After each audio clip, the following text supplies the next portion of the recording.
الحمد لله رب العالمين والعاقبة للمتقين والصلاة والسلام على سيد الأنبياء والمرسلين ونشهد أن سيدنا وسندنا شفيعنا وكريمنا وعلانا وأولانا ومولانا محمدا عبده ورسوله أما بعد فأعوذ بالله من الشيطان الرجيم بسم الله الرحمن الرحيم سبحان الذي أسرى بعبده ليلا من المسجد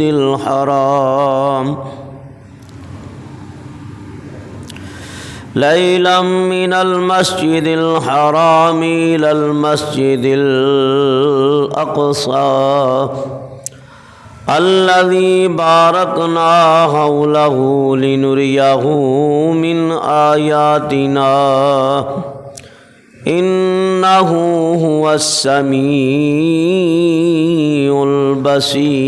البصير صدق الله العظيم وصدق رسوله النبي الكريم الأمين ونحن على ذلك لمن الشاهدين والشاكرين والحمد لله رب العالمين۔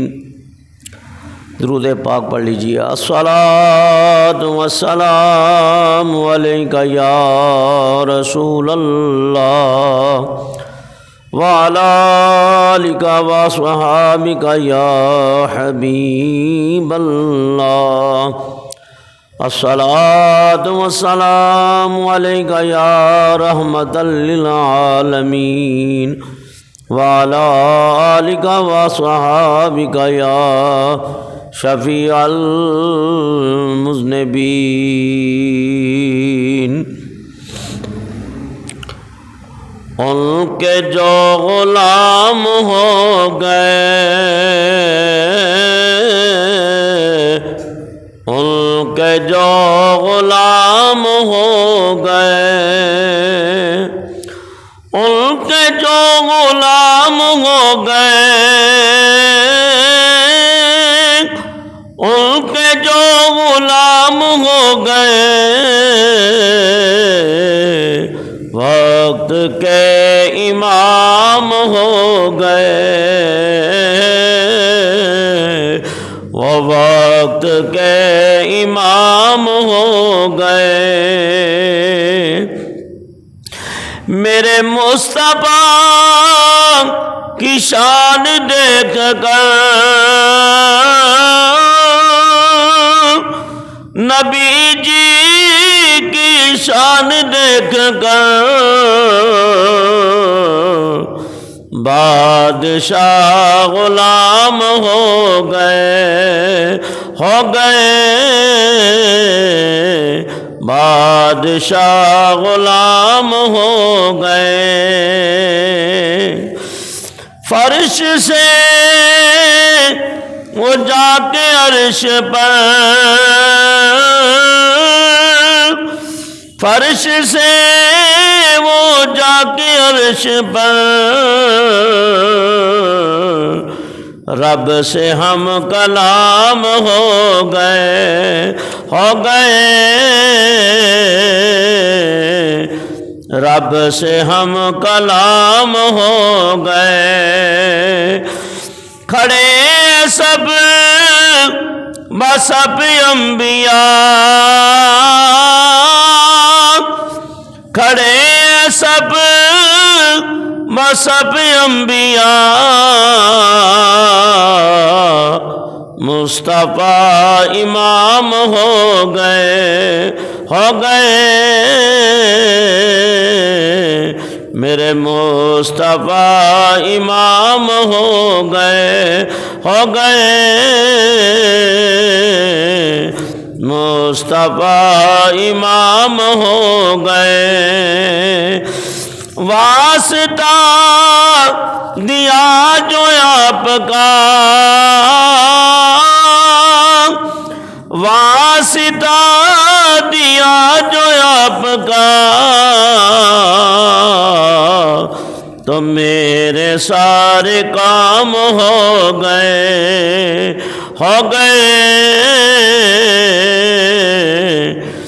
میرے سارے کام ہو گئے وقف نعت خوانی ریاض وقف نعت خوانی ریاض تیرے صبح و شام ہو گئے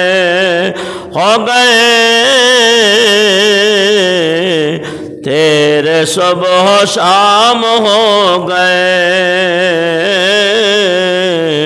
ان کے جو غلام ہو گئے ان کے جو غلام ہو گئے وہ وقت کے امام ہو گئے حمد و ثنا کے بعد اور بارگاہ رسالت مآب صلی اللہ علیہ وسلم کے حضور نذرانہ عقیدت پیش کرنے کے بعد اللہ عز و جل کی ذات کا کروڑ ہاں کروڑ شکر، اس کا کرم، اس کا فضل، اس کی بے پایاں رحمتیں اور عنایتیں ہیں، اور لاکھوں درود و سلام ہوں اس کے پیارے محبوب حضرت محمد مصطفیٰ احمد مجتبیٰ صلی اللہ علیہ وسلم اور آپ کی ذات پاک اور آپ کے اہل بیت، آپ کی آل پاک، آپ کی ازواج، آپ کے صحابہ کرام رضوان اللہ تعالی علیہم اجمعین پر۔ آج 10 فروری 2023 کا جمعۃ المبارک، یہی وہ برکتوں والا اور عظمتوں والا مبارک مہینہ ہے جسے رجب المرجب کہتے ہیں۔ اس کی 27ویں رات کو اللہ تبارک و تعالیٰ نے لامکاں کی منزلوں کے اوپر بلا کر اور شب اسرا کا دولہا بنا کر اور اپنے اجابات اٹھا کر اپنے دیدار سے لامکاں کی منزلوں پہ اپنے محبوب کو مستفیر فرمایا اور 90,000 کلمات عطا فرمائے۔ 700 یا 750 مرتبہ رب نے پوچھا محبوب مانگ جو مانگتے ہو، یعنی نبی پاک صلی اللہ علیہ وسلم کو اس رات معراج عطا کی گئی، اور اسی پیارے واقعہ کے سفر کو اللہ تبارک و تعالیٰ نے خود قرآن کے اندر 15واں پارہ اور سورہ بنی اسرائیل کے اندر اللہ تعالیٰ نے بیان کیا۔ دعا ہے اس واقعہ کو بیان کرنے کی وجہ سے اللہ تعالیٰ ہماری دنیا بھی اچھی فرمائے اور ہماری آخرت بھی اچھی فرمائے، اور معراج کی رات جو انعام و کرام کی بارشیں ہوئیں اور اللہ کے حبیب نے اپنی امت کے لیے دعائیں مانگی اور اللہ نے ان دعاؤں کو قبول کر لیا۔ اللہ ہمیں بھی، جن کو وہ بخشے ان گناہگاروں میں اللہ ہمیں بھی شامل فرمائے۔ اللہ تعالیٰ ارشاد فرماتا ہے سبحان الذی اسریٰ بعبدہ، پاک ہے وہ ذات، سبحان الذی اسریٰ بعبدہ، جس نے سیر کرائی اپنے عبد خاص کو، لیلا من المسجد الحرام الی المسجد الاقصی، رات کے تھوڑے سے حصے میں من المسجد الحرام الى المسجد الاقصى، مسجد حرام سے مسجد اقصی کی طرف، الذی بارکنا حولہ، وہ مسجد اقصی جس کے ارد گرد اللہ فرماتا ہے میں نے برکتیں رکھی ہیں، لِنُرِيَهُ مِنْ آیاتنا، تاکہ دکھائیں ہم اپنے محبوب کو اپنی نشانیاں، إِنَّهُ هُوَ السَّمِيعُ الْبَصِيرُ،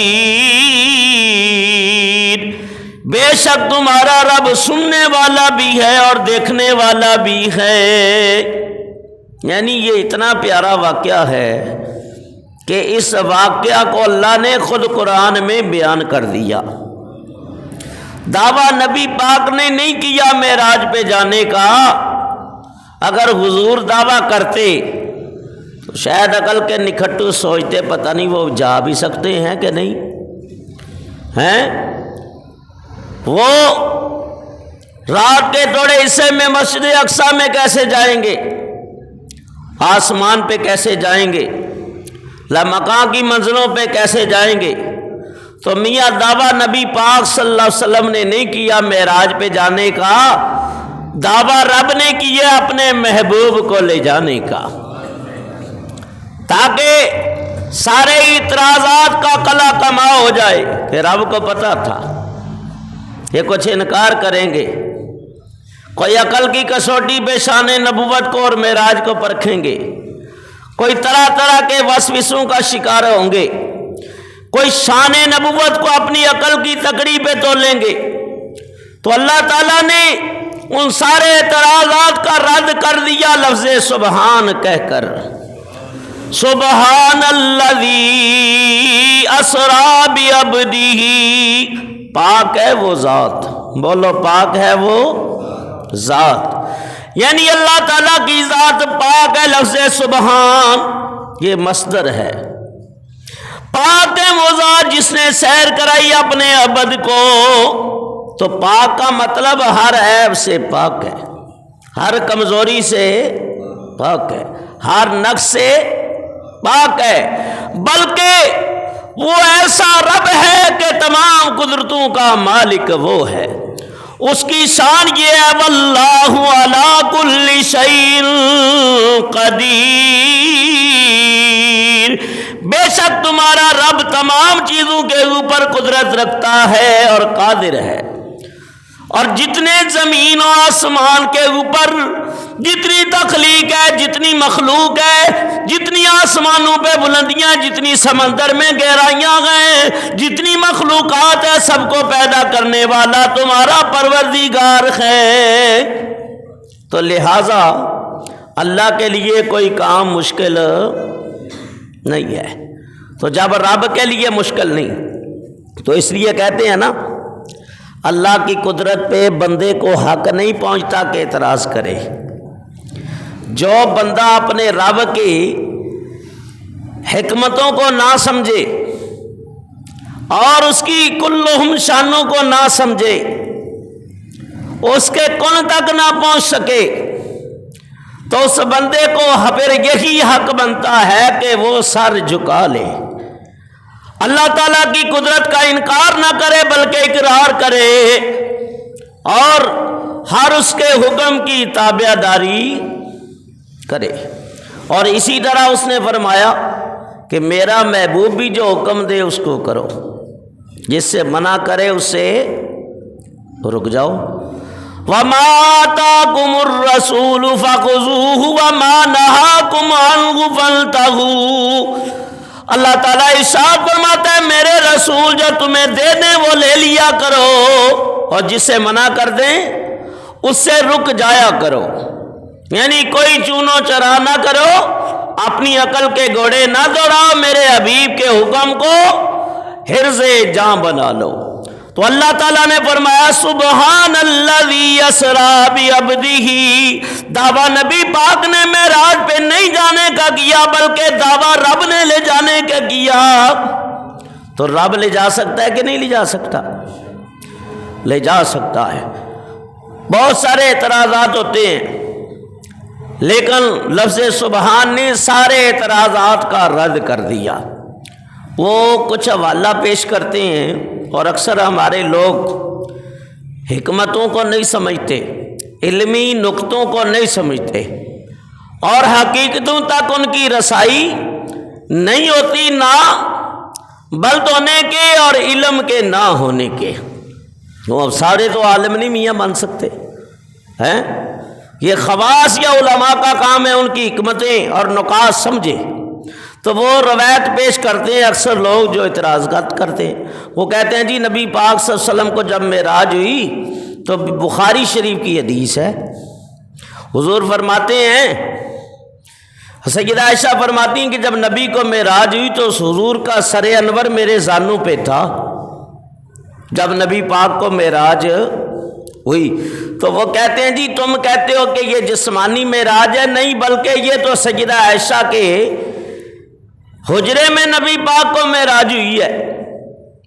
تو ہم کہتے ہیں سیدہ عائشہ کا کہنا حق ہے، لیکن حدیث کو سمجھنا بھی تو چاہیے، اس کا درک چاہیے، اس کا فہم چاہیے۔ نبی پاک علیہ الصلوۃ والسلام کی محبوب زوجہ حضرت امہات المومنین ام المومنین صدیق اکبر کی صدیقہ بیٹی حضرت عائشہ صدیقہ رضی اللہ تعالی عنہا، آپ کا فرمان حق ہے کہ جب نبی پاک کو معراج ہوئی تو حضور کا سر انور ان کے زانوں پہ تھا۔ بخاری کی یہ روایت بالکل صحیح ہے، لیکن نبی پاک کو میرے بزرگوں اور دوستوں ایک معراج نہیں ہوئی بلکہ 34 معراجیں ہوئی ہیں۔ کتنی ہوئی ہیں؟ 34۔ ساتھ اگر میری ہاں میں ہاں ملا کے جواب دو گے تو مجھے بھی تسلی ہوگی کہ آپ توجہ سے بیان سن رہے ہیں۔ تو 33 معراجیں حضرت سیدہ عائشہ صدیقہ رضی اللہ تعالی عنہا کے حجرے میں ہوئی۔ اس معراج کی ہم بات کر رہے ہیں، یہ معراج ہوئی ہے مکے میں۔ کہاں ہوئی ہے؟ مکے میں۔ ابھی تو نبی پاک کا سیدہ عائشہ سے نکاح ہی نہیں ہوا ہے، نکاح ہوا ہے اور رخصتی ہوئی ہے مدینے میں۔ وہ جو معراج کا ذکر ہے وہ مدینہ پاک کی ان 33 معراجوں میں سے ہے۔ اس معراج کا جب اللہ نے معاملہ کیا تو سیدہ عائشہ تو حضور کے نکاح میں ہی نہیں آئی، حضور کے گھر ہی نہیں آئی۔ تو آپ کہتے ہیں مولوی صاحب کیا بخاری مانتے ہیں؟ لیکن سیدہ عائشہ کا یہ بیان ان 33 معراجوں میں سے کسی ایک معراج کا ہے۔ لیکن جس معراج کی میں بات کر رہا ہوں وہ معراج مکے میں ہوئی ہے۔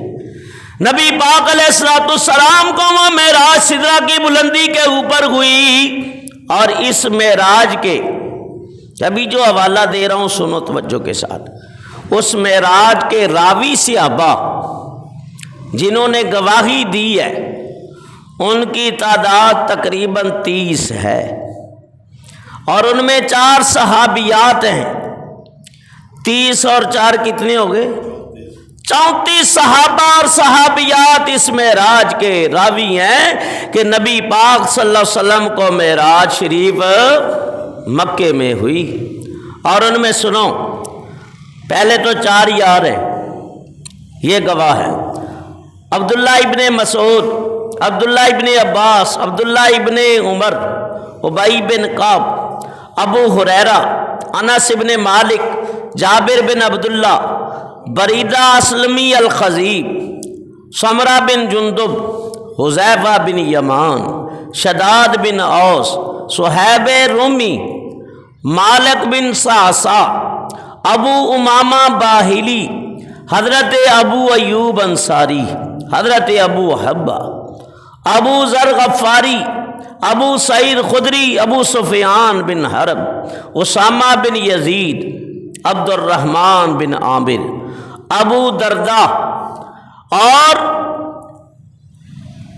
بلال بن سعد، عمر بن حسین، حضرت بلال حبشی رضی اللہ تعالی عنہ، حضرت عبداللہ بن زبیر، ابو ذر غفاری رضی اللہ عنہم۔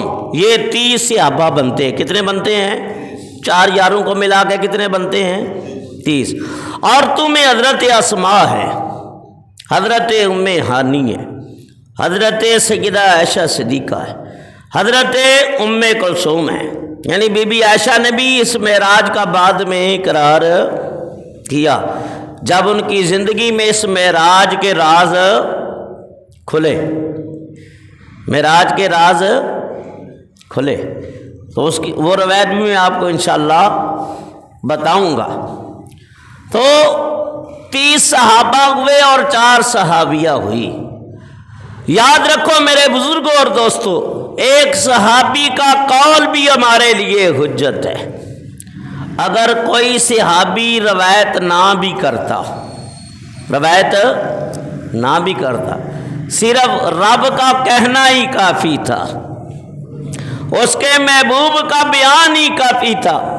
تو یاد رکھو میرے بزرگوں دوستو، اتنی دلیلیں ہونے کے باوجود قرآن کی آیتیں، سورہ بنی اسرائیل کی آیت اور سورہ نجم کی آیتیں جو 27ویں پارے کی ہے، اتنی دلیلیں ہونے کے باوجود، اتنے اصحاب اور صحابیات کی روایتیں ہونے کے باوجود پھر بھی کہنے جی وہ مجھے سمجھ نہیں آتا، تو ایسے میں کہتا ہوں دماغ میں پھر بھوسا ہی بھرا ہوا ہے، گند ہی بھرا ہوا ہے۔ اگر سمجھ نہ آئے تو میرے بزرگوں دوستو، ہم تو نبی پاک علیہ السلام کی ہر بات کے اوپر جان و دل سے ایمان رکھتے ہیں، ہم اقرار کرتے ہیں۔ سیدنا صدیق اکبر فرماتے ہیں ہمیں رب کا پتہ نہیں تھا، یہ تو میرا چھوٹا عمل ہے، بلکہ اس سے بڑی باتیں بھی حضور نے بتائیں۔ معراج ہمارے لیے تو یہ عمل بڑا ہے، کہا یہ تو ایک بات ہے کہ نبی پاک معراج پہ چلے گئے، ہمیں رب کا پتہ نہیں تھا، مصطفیٰ سے پتہ چلا صلی اللہ علیہ وسلم۔ ہمیں ایمان کی دولت حضور کی وجہ سے نصیب ہوئی، ہمیں قرآن نبی پاک کی وجہ سے نصیب ہوا، رب کی معرفت اور بندگی نبی پاک کی وجہ سے نصیب ہوئی، یہ ساری نعمتیں حضور ہی کی وجہ سے ہیں۔ تو میاں حضرت ابو بکر صدیق نے بغیر دلیل کے ابھی نبی پاک سے سنا نہیں تھا، ایمان لے آئے، تبھی تو نبی پاک نے فرمایا یہ صدیق ہے۔ یہ کون ہے؟ صدیق ہیں، کہ صدیق کہتے ہی اس کو ہیں کہ قیامت تک جتنی صداقت کے تاجدار ہوں گے ان کے امام تمام نبیوں اور حضور کے بعد تمام انسانوں میں افضل سیدنا صدیق اکبر ہے، سب کو رضی اللہ تعالی عنہ۔ تو نبی پاک علیہ السلام کو معراج اللہ تعالیٰ نے مکے میں کرائی، اور معراج کرانے کی وجہ کیا تھی؟ کچھ باتیں میں وجوہات کی بیان کرتا ہوں۔ دیکھو نبی پاک صلی اللہ علیہ وسلم کو اعلان نبوت کیے ہوئے تقریباً 12 یا 13 سال گزر چکے تھے، بعد نے 11 بھی کہا۔ تو ان 11 یا 12 یا 13 سالوں میں کفر کے ماحول کے اندر اعلان نبوت کرنا، اللہ کے ایک ہونے کا اعلان کرنا، لوگوں کو اللہ کی بندگی کی طرف بلانا کوئی آسان بات نہیں تھی، بہت مشکل تھا۔ کئی صحابہ شہید ہو گئے ہیں، نبی پاک نے کیا کیا تکلیفیں نہیں اٹھائی، لیکن آپ نے عزیمت کا رستہ اختیار کیا، یہاں تک کہ اہل عرب نے لالچ دیا اگر آپ چاہتے ہیں سردار بنے تو ہم آپ کی سرداری کو قبول کر لیں گے، اگر آپ چاہتے ہیں کوئی اچھا رشتہ مل جائے تو ہم رشتہ بھی دینے کے لیے تیار ہیں۔ نبی پاک نے فرمایا نہیں چاچا، اگر میرے ایک ہاتھ پہ چاند رکھ دے اور ایک ہاتھ پہ سورج رکھ لے تو لیکن میں دعوت حق کے اعلان سے پھر بھی باز آؤں گا نہیں، یہاں تک کہ میری جان چلی جائے۔ کیا انہوں نے ظلم و ستم نہیں کیے اہل مکہ نے؟ نبی پاک نماز کی حالت میں ہوتے ہیں، اوجڑیاں اونٹ کی اٹھا کے آپ کے اوپر ڈال دیتے، راستے میں کانٹے بچھائے جاتے، آپ کے گلے میں رسیاں ڈالی جاتی، تکلیف اور اذیت اور حد سے زیادہ آپ کو ستایا جاتا، مکے میں سے نکلے تو طے پہنچے، کیا کیا اذیتوں کا سامنا نہیں کیا، اور چھپ چھپ کے نمازیں۔ تو ایسے ماحول کے اندر دل مصطفیٰ صلی اللہ علیہ وسلم کے اوپر کس قدر غم ہوگا، آپ کے پیارے آپ کی آنکھوں کے سامنے شہید کیے گئے، وطن سے بے وطن کیا گیا، طرح طرح کی تکلیفیں اور مصیبتیں۔ ابو جہل تو کوئی موقع جانے ہی نہیں دیتا تھا کہ موقع ملے میں ان کو ختم کروں، معاذ اللہ۔ آستانہ نبوت کو گھیرا گیا ہجرت کے وقت، تو نبی پاک کا دل بڑا غمگین تھا۔ آپ کی رفیق حیات سیدہ خدیجہ الکبریٰ بھی مکے میں چلی گئی، دادا گئے، چاچا ابو طالب گئے، اور رفقا کا اٹھ جانا یہ کوئی چھوٹا غم نہیں تھا۔ اور اس ماحول کے اندر پھر اعلان نبوت، چاروں طرف سے کافر مشرک ٹوٹ پڑتے تھے، تو حضور کا دل بڑا غمگین تھا، بڑا ہی پریشان تھا۔ تو رب نے فرمایا ہے جبریل جلدی کرو میرے حبیب کو لے آؤ، تاکہ میں لامکان کی منزلوں پہ اپنا دیدار کراؤں، تاکہ میرا حبیب کافروں کی دی ہوئی تکلیفوں کو بھول جائے اور میرے دیدار کی خوشی میں اس کا دل مسرور ہو جائے۔ ایک معراج کرانے کی وجہ اللہ تعالیٰ کی طرف سے یہ بھی تھی، دوسری وجہ رشتے میں چاچا تھا، ابو جہل تنگ کرتا تھا، کہتا تھا آپ کس خدا کی بات کرتے ہیں، ہم تمہارے خدا لات و منات حبل عزا، ایسے خدا کی بندگی کیسے ہو سکتی ہے جو نظر ہی نہیں آتا؟ یا تو ایسا کریں آپ اس خدا کی بات چھوڑیں اور ہمارے خدا کو دیکھیں، بت خانے میں آئیں دیکھیں پھر ہمارے خدا کیسے ہیں۔ روز ہی آ کے تنگ کرنا بھی اس کا وتیرہ بن چکا تھا۔ تو آپ نے اللہ کی بارگاہ میں سر جھکایا، یا اللہ یہ روز آ کے رشتے میں چاچا بھی ہے، کہتا ہے ابن عبداللہ یا خدا دیکھ یا خدا دکھا، میں کیا کروں مولا؟ فرمایا محبوب اب ابو جہل آئے نا تو انکار نہیں کرنا، اقرار کر لینا کہ میرے خدا کو تو موسیٰ علیہ السلام بھی نہ دیکھ سکے، چلو ہم تمہارے خداؤں کو دیکھتے ہیں۔ وہ آیا عادت کے مطابق، آپ نے اقرار کر لیا، کہا کہ اچھا اگر آپ تیار ہو گئے ہیں میری بات مان لیے، بڑا وہ خوش ہو گیا۔ تو کہا ایسے نہیں، اعلان ہوگا، صفا مروہ پہ دوڑنے والے آئیں، کعبہ کا طواف، کعبے کے پھیرے لینے والے آئیں گے، مکے کے ادنا بھی آئیں گے، آلہ بھی آئیں گے، سردار بھی آئیں گے، قریش بھی آئیں گے، مختلف قبائل کے لوگوں کو دعوت دوں گا کہ کل تک جو بتوں کے خلاف تھے آج بت خانے میں جا رہے ہیں۔ آپ نے جبین نبوت کو اللہ تعالیٰ کی بارگاہ میں جھکا دیا، مولا لوگ کیا کہیں گے، کل تک بتوں کے خلاف تھے آج بت خانے میں جا رہے ہیں۔ فرمایا محبوب فکر نہ کر، میں بتا دوں گا کہ میرے محبوب میرے نبی محمد مصطفیٰ کا کیا مقام ہے۔ شمع پہ جائے پروانہ تو پروانہ نہیں رہتا، اور محمد بت خانے میں جائے تو بت خانہ نہیں رہتا۔ ابو جہل گیا تو بتوں کے قدموں میں جھک گیا، اور جب میرے اور تمام نبیوں کے سردار آقا سرور کون و مکان سرکار دو جہاں صلی اللہ علیہ وسلم گئے تو بت حضور کا کلمہ پڑھنے لگ گئے۔ ابو جہل نے انہیں اٹھا کے پٹکا کہ تم بھی انہی کا کلمہ پڑھنے لگ گئے ہو۔ نبی پاک علیہ السلام واپس تشریف لے آئے، لیکن حضور کے دل کے اندر غم ہے، چہرے پہ علم ہے، آنکھوں میں نم ہے۔ آپ سوئے اور غمگین دل لے کر کہ ابن عبداللہ یا خدا دیکھ یا خدا دکھا، تو کبھی تم نے بھی خدا کو دیکھا ہے؟ تو آپ یہ سوچ کر سو گئے، تو رب نے فرمایا جبریل جا میرے محبوب کو لے آ، میں محبوب کے لیے تانا برداشت نہیں کر سکتا، آج میں اپنی جلوہ ریزیاں حجابات اٹھا کر اپنے حبیب کو کرا دوں گا۔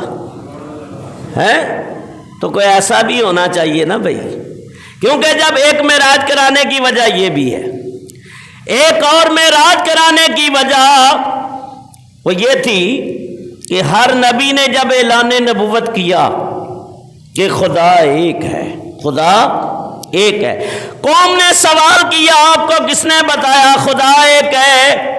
انہوں نے کہا مجھے جبریل نے بتایا خدا ایک ہے۔ حضرت موسیٰ علیہ السلام کا اعلان، قوم ان سے سوال کرتی ہے آپ بے شک اللہ کے کلیم ہے، لیکن آپ کو کس نے بتایا رب ایک ہے؟ فرمایا مجھے بھی جبریل نے بتایا۔ بعد میں پھر کوہ پہ باتیں بھی کی اللہ سے۔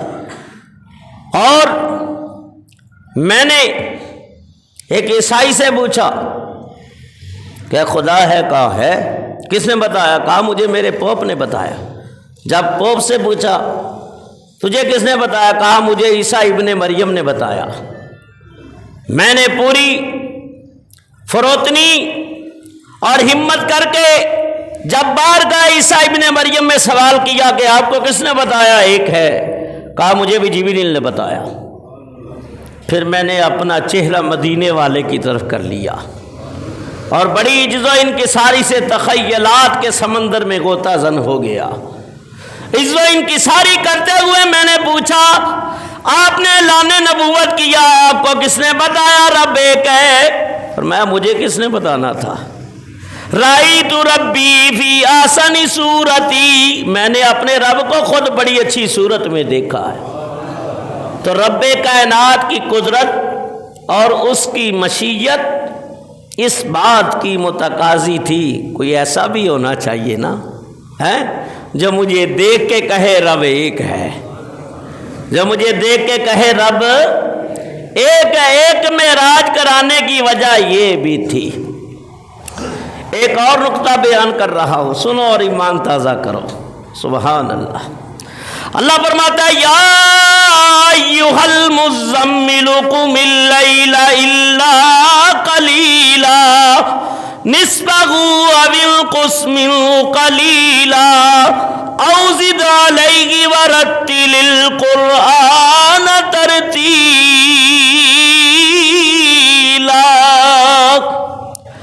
اے مزمل کی چادر اوڑھنے والے، فرمایا نصفہ او انقص منہ قلیلا، آدھی رات یا اس سے کم آپ قیام کیا کریں۔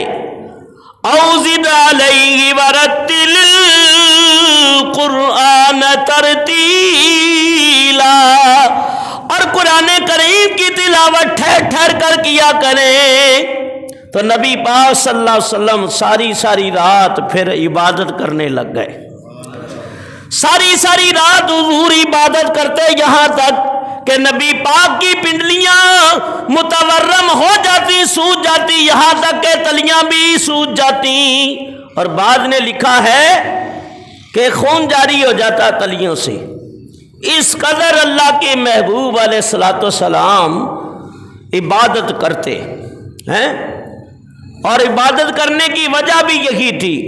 حضور فرماتی ہے وادی بطحا کے اندر جبریل امین علیہ السلام آئے، میرا ہاتھ پکڑ کے مجھے وادی بطحا میں لے گئے، اور وہاں حضرت جبریل علیہ السلام نے اللہ کے حکم پر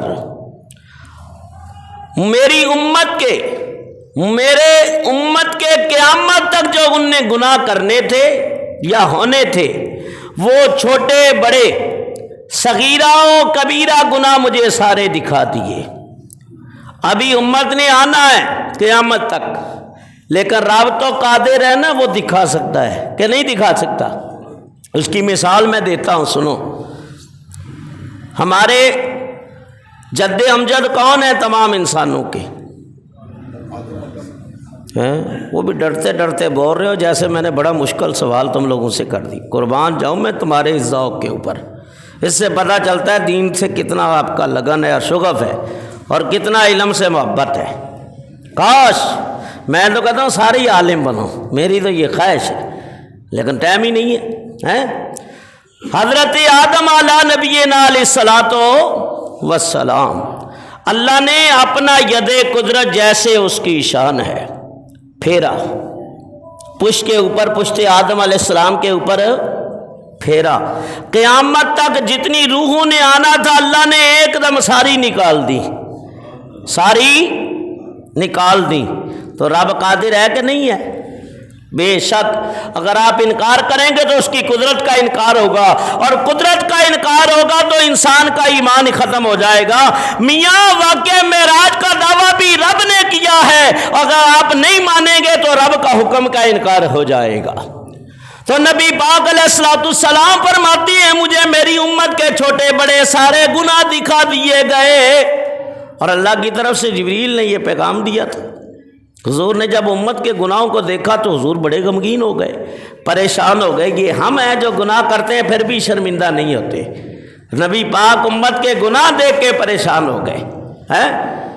بندہ قبر تک پہنچ جاتا ہے لیکن گناہوں سے پھر بھی بعض، میں نے 70 سال کے بوڑھوں کو بھی دیکھتا ہوں وہ داڑھی کے اوپر اس طرح مروا رہے ہوتے، خدا کا خوف نہیں ہے۔ وہ بوڑھے ہیں تو جوان کون سے، ان کو بھی دیکھو تو یہ اتنے ہمارے دائیں بائیں واقعات رونما ہو رہے ہیں لیکن کوئی سبق نہیں ہے، تس سے مس نہیں ہو رہا۔ توبہ کر لو، بندہ نماز پڑھ لے، دین کی طرف آ جائے، لیکن نہیں۔ لیکن یاد رکھو اللہ فرماتا ہے ظہر الفساد فی البر والبحر بما کسبت ایدی الناس، یہ بری اور بحری فساد جو برپا ہوتے ہیں، زلزلے جو واقع ہوتے ہیں، فرمایا جو مختلف عذابات کی صورت میں چیزیں ظاہر ہوتی ہیں، لیذیقہم العذاب، تاکہ رب تمہیں عذاب اس لیے چکاتا ہے تاکہ اپنے رب کی طرف توبہ کر لو، پلٹ آؤ، اور آخر ایک دن تو تم نے آنا ہی ہے نا۔ اللہ فرماتا ہے کہ کر کر بدیاں بڈھا ہویا تے نکل گیا کب تیرا، پھر بھی بدیوں باز نہ آیا تے واہ واہ مرد دلیرا۔ تو اللہ کے حبیب علیہ السلام نے اپنی امت کے چھوٹے بڑے گناہ دیکھے تو حضور پریشان ہو گئے۔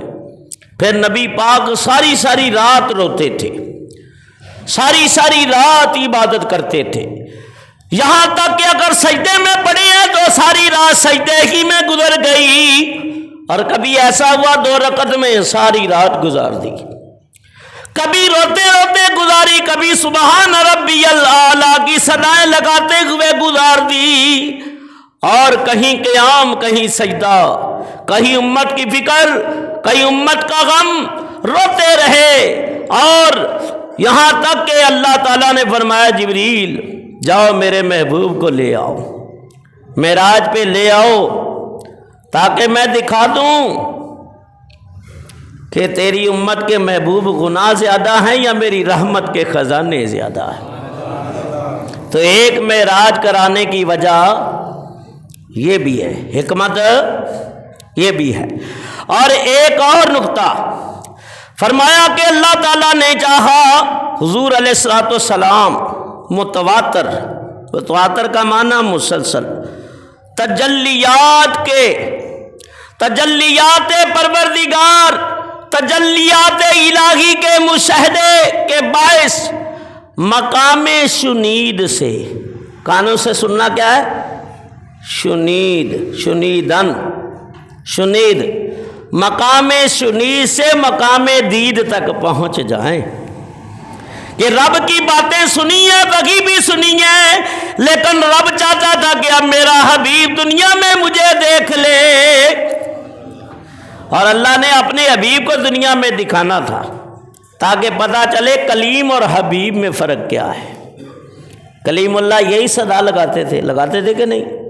کیا کہتے تھے اللہ کی بارگاہ میں؟ پڑھو قرآن، ربی ارینی انظر الیک، یا اللہ میں چاہتا ہوں نکاح بتا، حجاب بتا، ذرا اپنی صورت اور شکل دکھا، میں تیرا دیدار کرنا چاہتا ہوں۔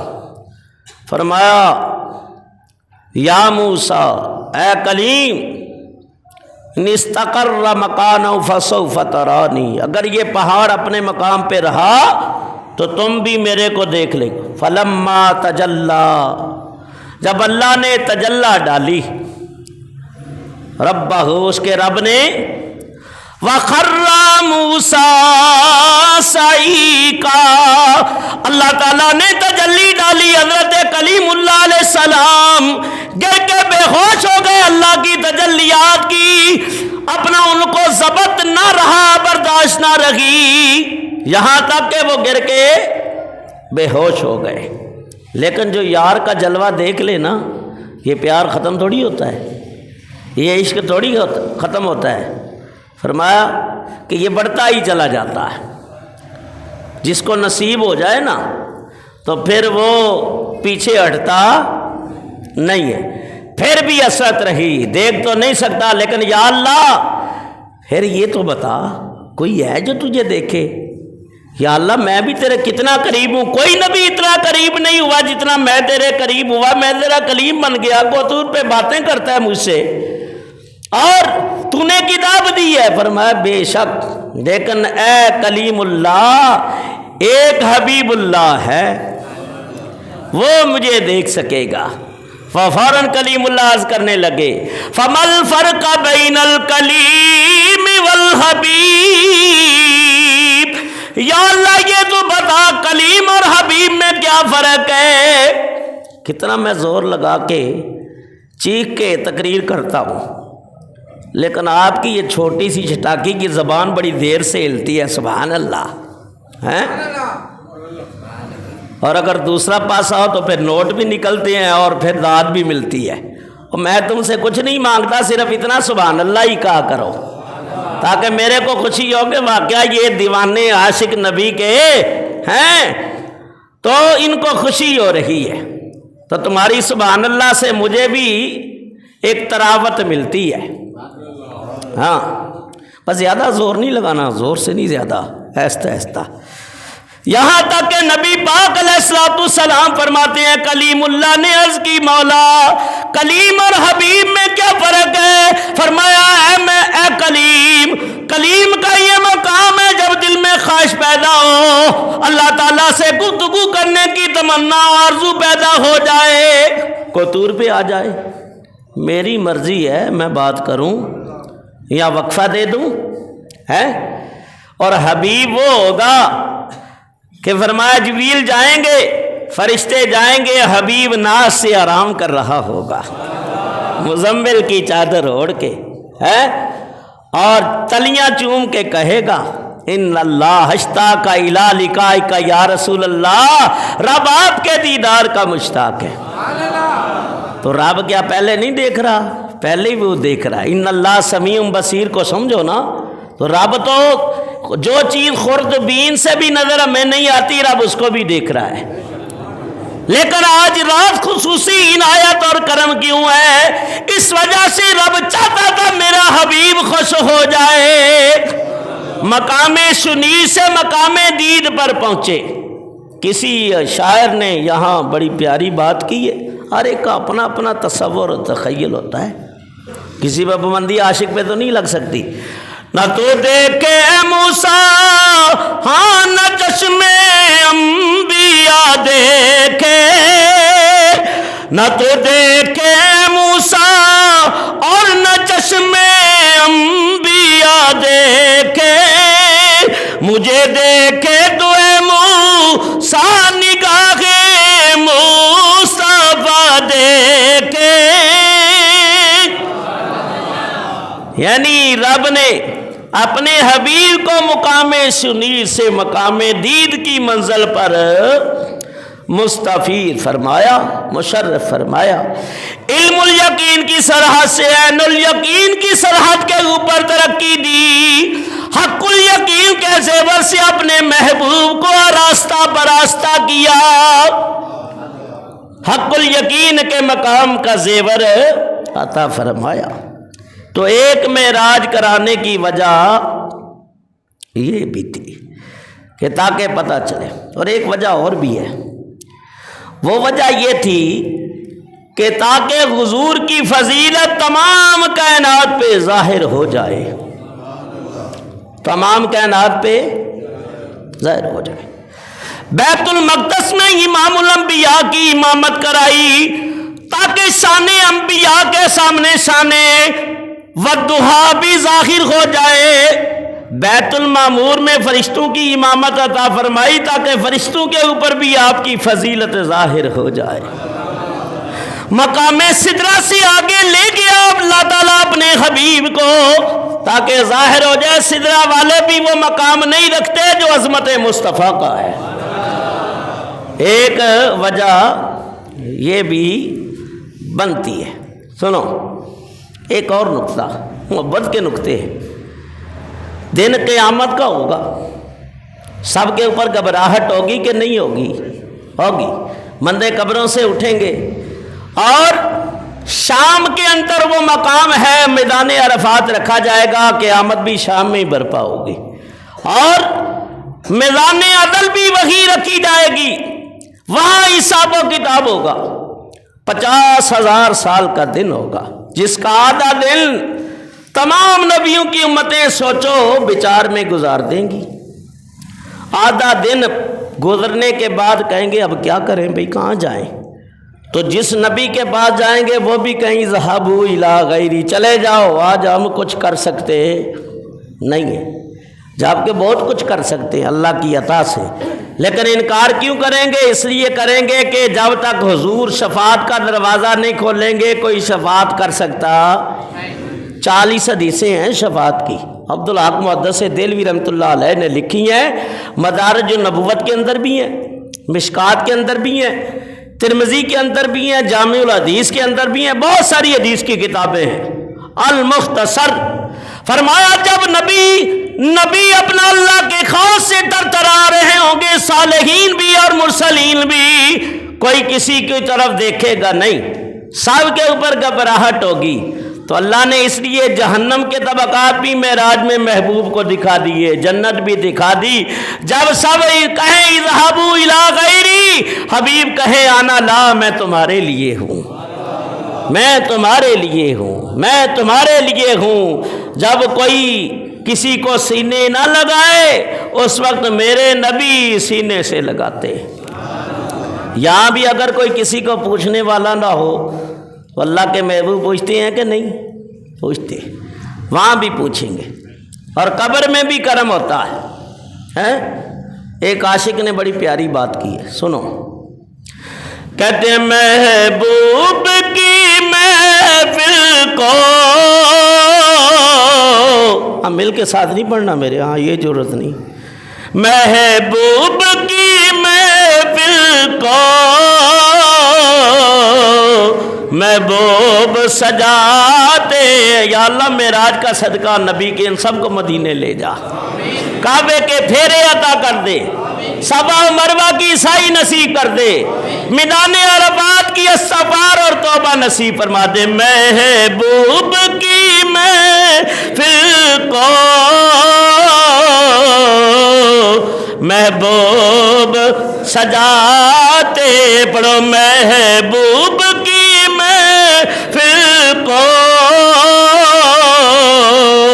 محبوب سجاتے ہیں، کہ آتے ہیں وہی جن کو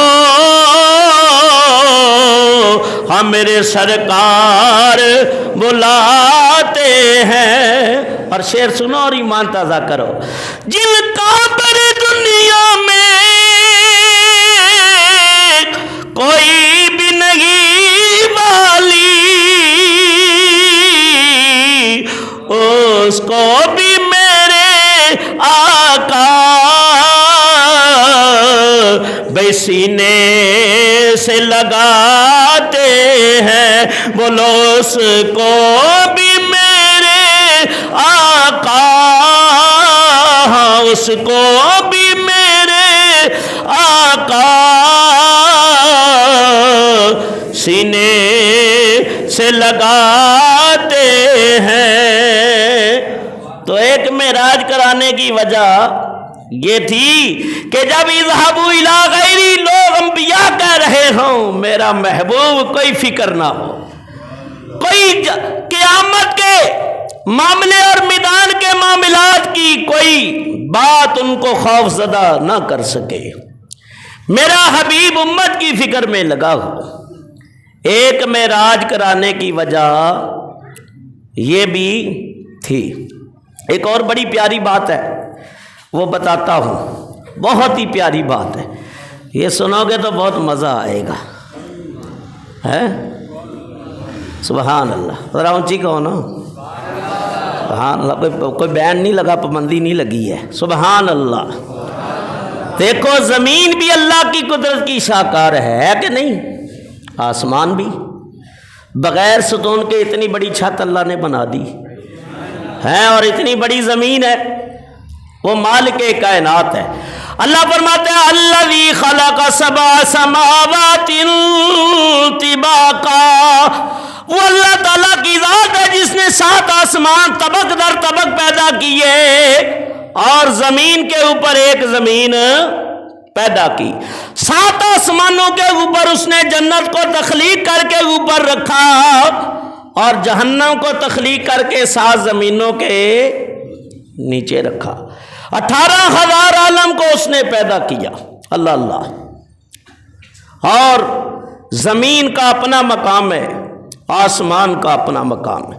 اللہ نے آسمان کی بھی تعریف فرمائی، زمین کی بھی کی۔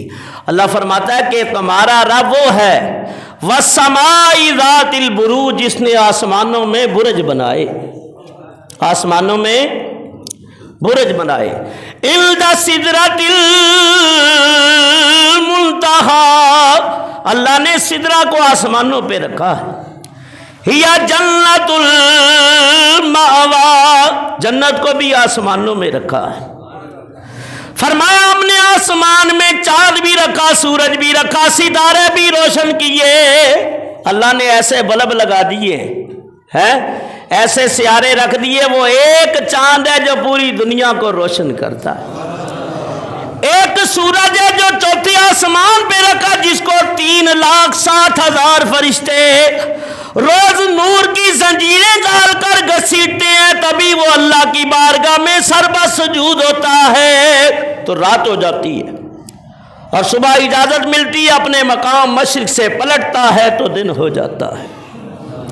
آسمان سے ہم نے پانی نازل کیا، یہ اللہ کا کرم ہے کہ نہیں ہے؟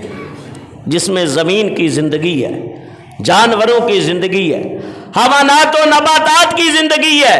18,000 مخلوق پیدا کی، ان میں اکثریت کی بقا اللہ فرماتا ہے ہم نے زمین پہ پانی کی صورت میں رکھی ہے، اور پانی زمین کے ٹکڑے سے بڑا ہے، ایک حصہ دنیا ہے اور 3 حصے پانی ہے، تری ہے۔ اور فرمایا پھر اللہ کی کاراگری ہے کہ زمین بھی اس کے کرم سے خالی نہیں۔ افلا ينظرون الى الابل كيف خلقت والى السماء كيف رفعت والى الجبال كيف نصبت، تم اونٹ کو نہیں دیکھتے ہم نے اس کے کیسے تخلیق کیا، ہم نے زمین کو کیسے ہموار کر دیا، اور ہم نے پہاڑوں کو کیسے نصب کر دیا۔ تو یہ اپنی اپنی شان میں یکتا ہے اللہ کی قدرت سے، لیکن آسمان اور زمین کے درمیان ایک مکالمہ ہوا۔ وقت نہیں ہے اتنا کہ میں سب بیان کر سکوں، چیدہ چیدہ باتیں۔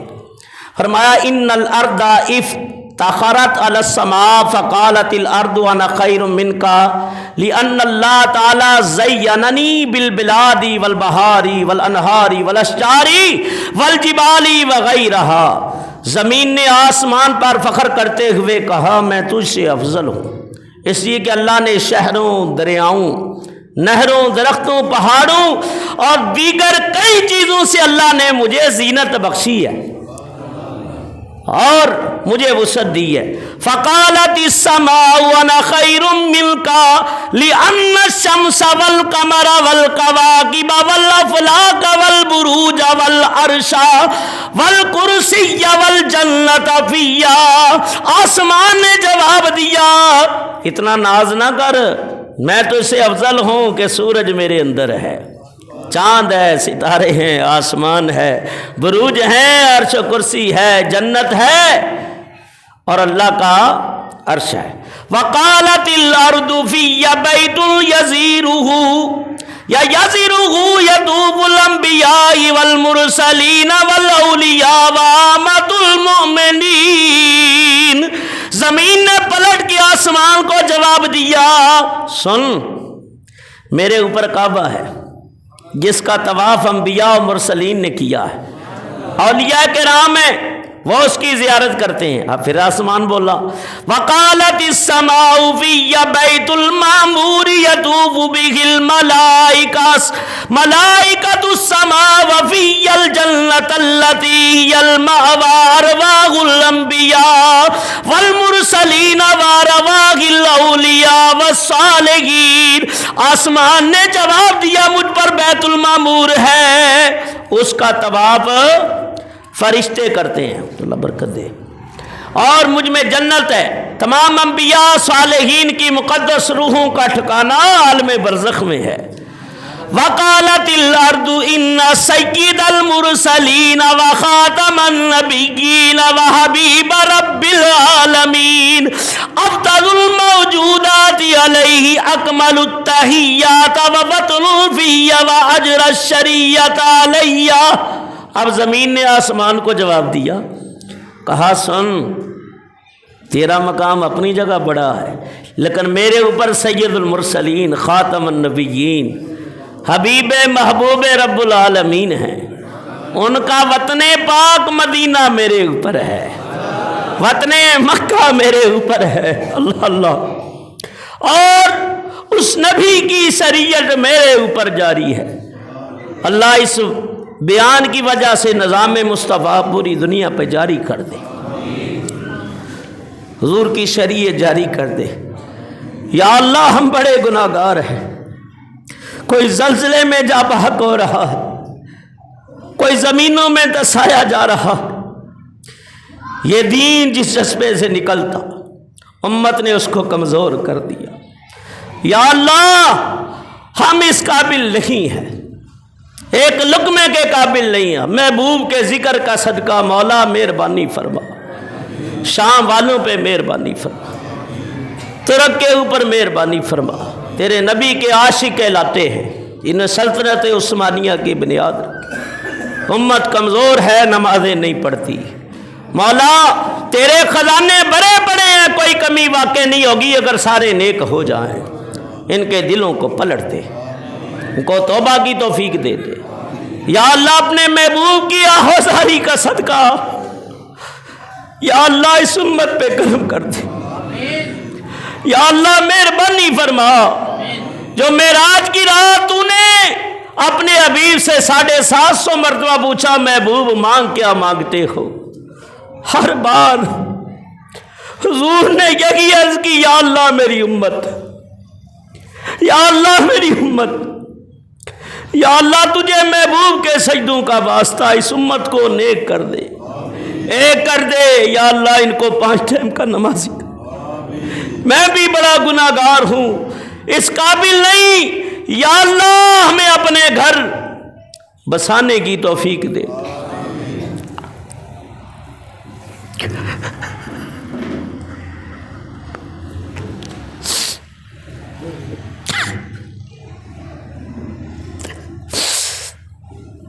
درود پاک پڑھیں۔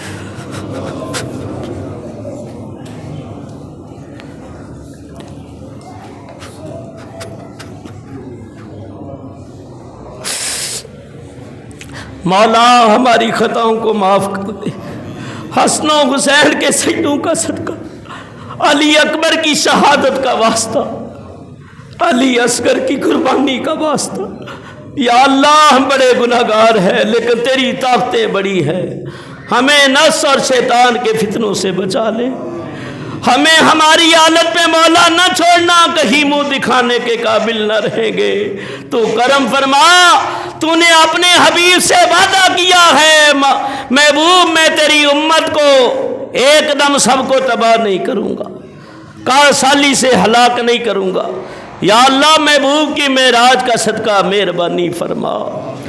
تو اللہ تعالیٰ کے حبیب صلی اللہ علیہ وسلم کو معراج کرانے کی وجہ یہ تھی، جب زمین نے کہا میرے اوپر محمد مصطفیٰ احمد مجتبیٰ صلی اللہ علیہ وسلم ہیں، تو آسمان نے اللہ کی بارگاہ میں عرض کی مضطرب اور بے چین دلوں کی حالت مولا تو ہی جانتا ہے، جو پریشان اور غمگین ہو دعاؤں کو قبول کرتا ہے۔ یا اللہ مجھے زمین نے لاجواب کر دیا ہے، مہربانی فرما اپنے حبیب کو آسمانوں پہ بلا تاکہ مجھے بھی ان کے قدم چومنے کا شرف نصیب ہو جائے۔ چند اشعار پڑھ دیتا ہوں، وقت ہو چکا ہے۔ فلک بولا زمین پر کہ مجھ پہ انوار الہی ہے، زمین بولی فلک سے کہ مجھ میں اسرار الہی ہے، فلک بولا گھٹا اٹھ کر میری تجھ کو گھٹا دے گی، زمین بولی کہ مجھ کو عاجزی تجھ سے بڑھا دے گی، فلک بولا ستاروں سے مزین میرا سینہ ہے، اور زمین بولی کہ مجھ پر طور ہے مکہ مدینہ ہے۔ اب آخری بات جو کی ہے اور جس کی وجہ سے اللہ نے اپنے محبوب کو معراج کرائی، ان نقطوں میں سے یہ نقطہ، ایک نقطہ اور بھی ہے انشاءاللہ آئندہ جمعے وہ بیان کروں گا۔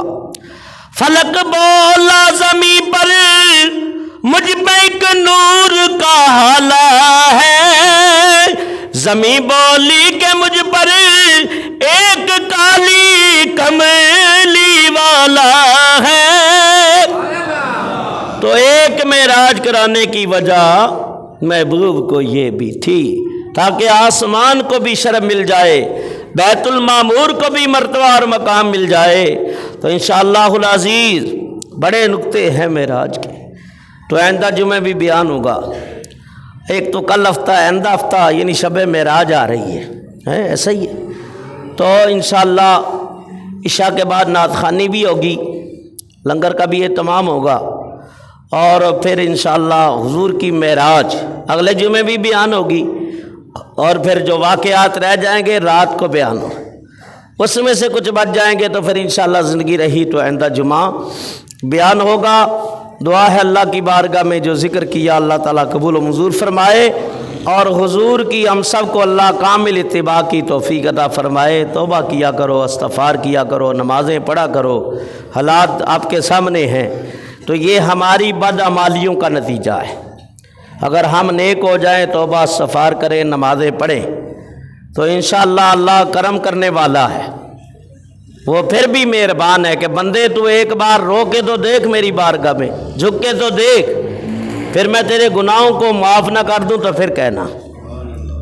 تو توبہ استغفار کرو، جو حالات ہیں جانا تو سب نے ہے، کسی سبب بھی انسان چلا جائے، لیکن اللہ تعالیٰ ناگہانی آفتوں سے بچائے، رکھے تو ایمان کے اوپر اور لے جائے ایمان کے ساتھ لے جائے۔ اللہ ہم سب کو عمل کی توفیق عطا فرمائے۔ واللہ الہادی والمعین وما علینا الا البلاغ۔